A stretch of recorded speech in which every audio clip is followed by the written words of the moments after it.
Coldplay memastikan menggelar konser yang menjadi bagian Music of the Spheres World Tour di Jakarta pada 15 November mendatang. Ini menjadi kali pertama Coldplay menggelar konser di Indonesia.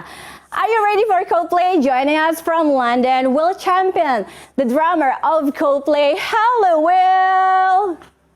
Hi there. Hi. How are you? Oh my God, I cannot believe this is happening. Huge fans, been hearing your music since maybe 20 years ago.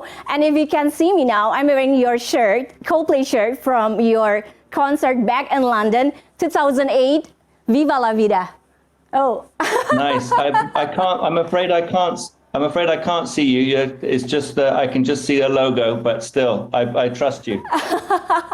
Thank you for having this interview. We are so very pleased to welcome you guys here in Indonesia on November 15. So after a long wait, your fans here in Indonesia, what made you make your decision to hold concert in Indonesia?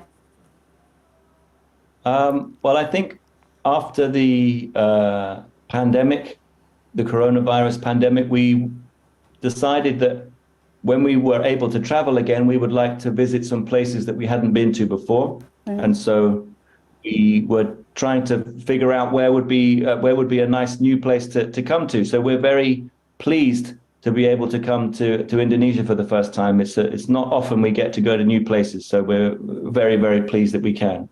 Okay, even in many collaborations with so many musicians in this world. So please mention your top 3 collaborations so far. Oh gosh. Well, we've managed to do a couple of songs with Beyonce, which is always very special. Sure. We have what was that? Well, we on this current record, we did a song with the wonderful BTS, who have been fantastic. That was a great privilege to work with them. Fantastic. And also, we tend to play with musicians wherever we go. We like to visit people from the area, so we really enjoy playing with new people. And we were just in Brazil recently, and we managed to play some songs with some wonderful Brazilian musicians. So we're lucky. We're lucky that we can play with all sorts of people all over the world. So I hope that we will get a chance to see some Indonesian music as well when we're there. Oh, okay. We cannot wait for that. So, well, back to 2021, that you Coldplay revealed that you will stop making music as a band and will release a vinyl album in 2025, but we're likely to continue your world tour. So, what is the reason behind this decision? Well, it's a good question. I think that it's nice to have a focus in terms of releasing music. I think I wouldn't say that we're not going to release music. I just think the way that music is released and consumed these days is very different, and it's certainly very different from when we started. And so I think in terms of, we want to play music as much as we can. I just think we might want to rethink the way that we distribute and record and release music. I think that's really the key. But for now, we're thrilled to be on tour. We're thrilled to be able to come to new places. And so there's no danger of that stopping for the moment. Okay, you guys have been together for more than 25 years, right? So what keeps the band going together for so long, and what drives you to keep doing that? I think that, well, first of all, it's a great privilege to be able to do a job that you love and to have a life that involves playing music with your friends and being able to travel around the world and have extraordinary experiences in different countries and connecting with different people all over the world. That's a really wonderful thing. And so I think all 4 of us understand what a privilege it is and what a gift it is, and we want to keep doing it. So that's what we respect, the position that we've been given. And also, I think we really tend to look after each other. I think as much as we spend time concentrating on our musical relationships, the way that we play music together, we also really take time to look after our relationships, our personal relationships. It's like anything, it requires maintenance and care and love.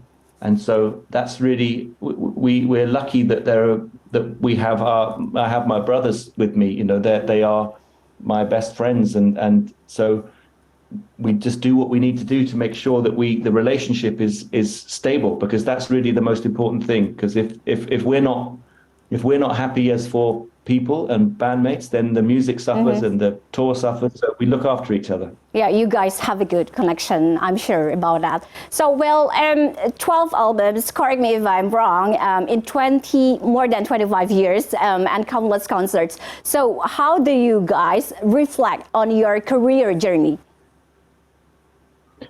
Well, we tend not to reflect. We tend to look forwards. No. I think that's the key. That's the best part. Not looking backwards. Not looking backwards. I think obviously we wouldn't change the journey at all for anything. You know, it's brought us to where we are now, and that's a really special place. So, you know, we're lucky that we're still playing music together. Lots of bands don't make it this far, and let alone being able to come to new places, to still feel that sort of sense of adventure of going to new places and discovering new cultures and different audiences, and that kind of, you know, that's really special. So I think, as I said, we tend to think forwards rather than backwards, but whilst respecting the journey that we've been on and where it's brought us. Okay, well, Coldplay is a big name. What actually is the best part of being Coldplay? Well, for me, it's really it's just being able to play music, being able to do what I love doing with my friends. You know, we started together when we were 18, 19 years old, and to be able to go through that journey with people is really extraordinary. And being able to connect with so many people on so many different countries, it's a really unusual way to live a life, but it's so rewarding and it's so thrilling. And being able to meet new people, being able to experience different places, and it's just the whole thing is just wonderful. You know, of course there are difficult things. The travel and the being away from the family can be tough, and you know, but ultimately we recognize how lucky we are. So we're just sort of gonna enjoy it for as long as we can. Yeah, because every single performance that you delivered, it gives a big energy, a positive energy to your fans. So what are your favorite songs to play on set? Well, obviously we enjoy playing the new songs at the moment, because they're still, even though a few years old now, they're still new relatively. But then also we have some of the highlights. I mean, every show is different, and every song goes slightly differently each night, but there is a thrill when the beginning of the song Viva la Vida starts. I think obviously lots of people know that song, and it's something that people, for some people it's the sort of high point of the show.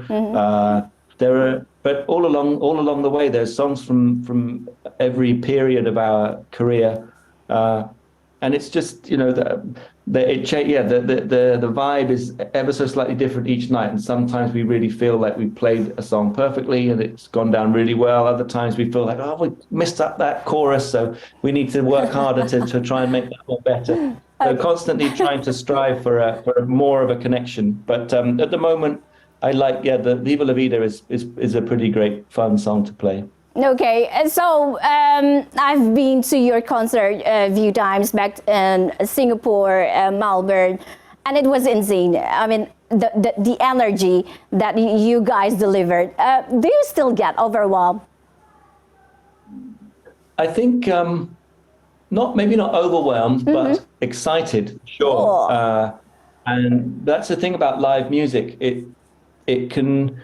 It always, even though we have so many brilliant people we work with, the technicians, and there's always a chance that something might go wrong, and that keeps you on edge, I think. I think in this age of where everyone there's so much content, there's so much kind of expectation of perfection, and people present perhaps things that aren't quite real or aren't quite, you know, it's always hard to really discern what's real and what isn't. And I think that's what's wonderful about live music, is that it's only there, for 2 hours. It happens and everyone experiences it, and everyone feels, if something does go wrong, then you're going to know about it. And that's what's thrilling. And I think, maybe you get that in live sport as well, but live music is an amazing event. And it really is, when you get that many people all coming together, experiencing the same thing, the same energy, the energy in a crowd is just amazing. So I feel very privileged to be part of something that I get to experience that every night. Okay, wonderful. If you can imagine 25 years from now, where would you be and what would you do? 25 years from now, oh gosh, I can't even think about tomorrow, let alone 25 years from now. I'm very much. You're still playing music, I'm sure about it. Well, I hope so. I can't think about how old I will be then. It's a terrible number to contemplate. But I hope that I'll still be, if I'm not playing music with my friends, I hope that we're still friends. That's the most important thing. Yeah. If it all stopped tomorrow, I would hope that I would still be on great terms with my bandmates, and that's the aim. So I think 25 years is a long time, and we'll see where we are next week, and then maybe I'll have a better response for you. Okay, before we're moving forward to another 25 years, I will move forward to the next November. Thank you for doing this interview, world champion, the drummer of Coldplay. Thank you for doing this interview for CNN Indonesia. Can't wait to see you guys. Coldplay, come on November 15th. Thank you. Thank you. I love Coldplay. I love you. Thank you, guys. Thank you. Thank you for your time. It's very kind. It's nice to see you all. Nice. See you soon. Nice to see you too.